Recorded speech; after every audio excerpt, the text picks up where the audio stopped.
Udhëzimi i parrezikshëm gjatë rreziqeve.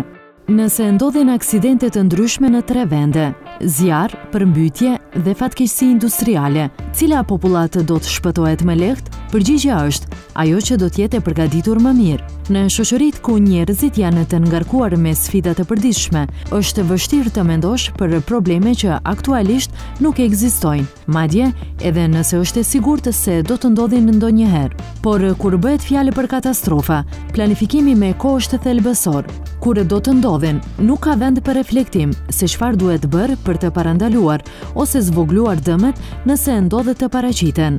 Sistemi i mbrojtjes dhe shpëtimit drejtohet nga institucionet, por parashikon edhe rolin e qytetarëve dhe mënyrën se si ata duhet të përgatiten. Qytetarët mund të jenë të parët që reagojnë dhe ndihmojnë veten dhe të tjerët. Gatishmëria arrihet nëse kërkohen përgjigje për disa pyetje. Çfarë më rrezikon?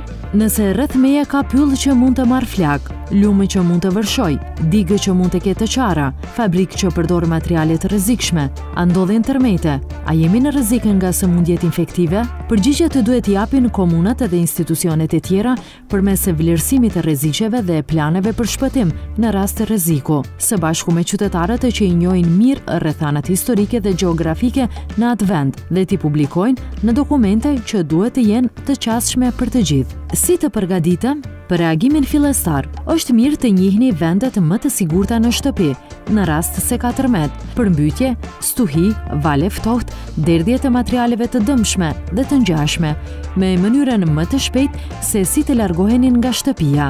Është gjithashtu e rëndësishme të dini se si të merrni informacion të shpejtë dhe të saktë në lidhje me atë çfarë ndodh, si të largoheni nga ndërtesa nëse është e nevojshme dhe numrat e telefonit që duhen ditur në rast fatkeqësie. Ruajtja e furnizimeve të paketuara me ushqim, ujë dhe ndihmë të parë themelore është e dobishme, si dhe para për raste emergjente, nëse është e mundur. Dokumentet personale duhet t'i keni gjithmonë pranë, si dhe dokumentet e pronës.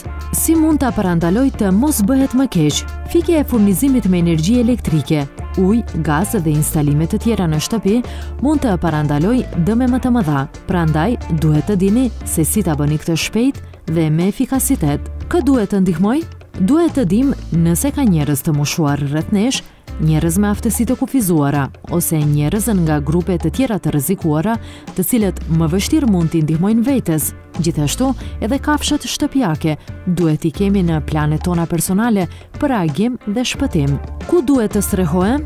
Kur ndodhin aksidente, shpesh është e nevojshme të largohenin nga shtëpia dhe vendbanimi. Prandaj, duhet të ketë rrugë evakuimi të përcaktuara paraprakisht dhe vende grumbullimi për familjen nëse humbisni gjatë largimit. Cilën rrugë do ta zgjedhim do të varet nga ajo që ka ndodhur saktësisht dhe me çfarë përmasa është. Në rast përmbytje, njerëzit shkojnë në vende më të larta.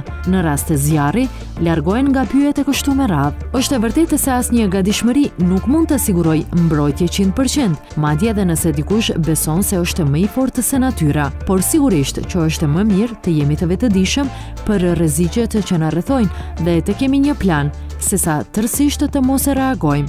Gatishmëria mund të shpëtojë jetën tonën dhe jetën e të tjerëve rreth nesh.